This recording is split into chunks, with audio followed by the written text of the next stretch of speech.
It was one of the most controversial decisions taken in the CIA's history, to subject terrorist suspects to what the agency called enhanced interrogation techniques, for what nearly everyone else calls torture. At secret locations around the world known as black sites, America took the gloves off. Interrogators used methods like waterboarding, simulated drowning, to get America's enemies to spill their secrets. This man says he could have stopped it before it all began. John Rizzo was the CIA's top lawyer who signed off on the program. If I had said, this is crazy and it's going to get us in huge trouble, it's a huge risk, we shouldn't do it, we should just kill this right now before it gets started, that would have held. I'm sure of that. Why didn't you stop it? Why did you sign off on those techniques? The country and the agency was just consumed with the fear and the dread that another attack was coming on the homeland. John Rizzo joined the CIA as a young lawyer in 1975. Here he's photographed by a foreign intelligence service on an overseas mission. He was the go-to man for spies who wanted to know if their most controversial operations were legal or not. He rose to become general counsel, the CIA's most senior lawyer, in the years after 9/11. Now retired, he's defending the decisions he and America's leaders took in their fight against al-Qaeda. After the September the 11th attacks, the US began to round up high-value suspects. The first major catch in March 2002 was Abu Zubaydah, seen as a key planner and organizer of al-Qaeda's operations.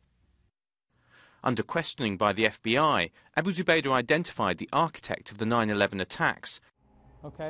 The FBI special agent who got that intelligence told Newsnight it was done without mistreatment.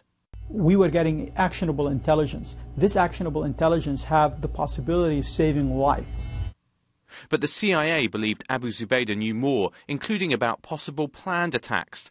They devised a new, highly secret interrogation program. John Rizzo was given a list of the new techniques his colleagues wanted to use on Abu Zubaydah. And they methodically described all of the techniques, sometimes using visual demonstrations of, for instance, a facial grasp. And that was the first time in my life I'd ever heard the word waterboarding. I had no idea what waterboarding was. What was your reaction? Well, some of the techniques, I mean, they've all been declassified now. But, some of them, frankly, the facial grasp, maybe the belly slap, struck me as almost out of a Three Stooges routine.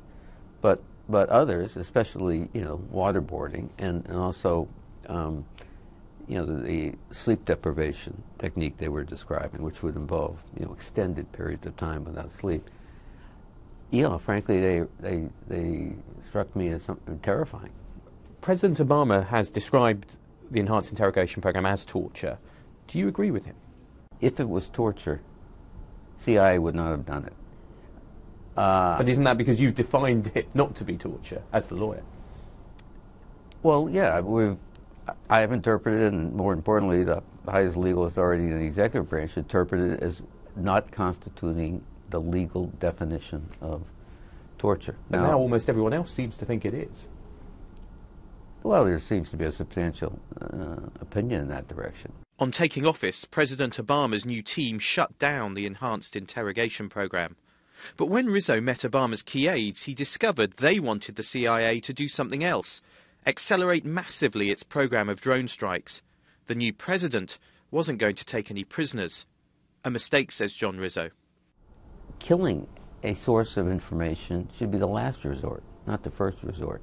The whole program, the whole enhanced interrogation program, the whole secret prison program was designed to elicit information from high-level terrorists that could not be acquired by any other means.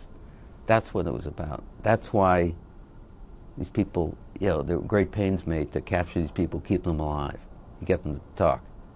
They're not going to talk if you blow them out of the sky from 15,000 feet.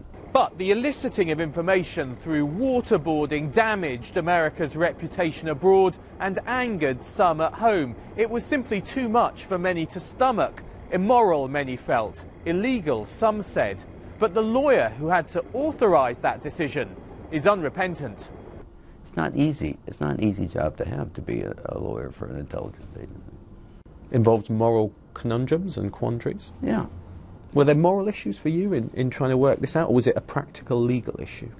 No, it was moral issues. I mean, you know, in that walk I took around the building after I was the techniques were first described to me in early 2002.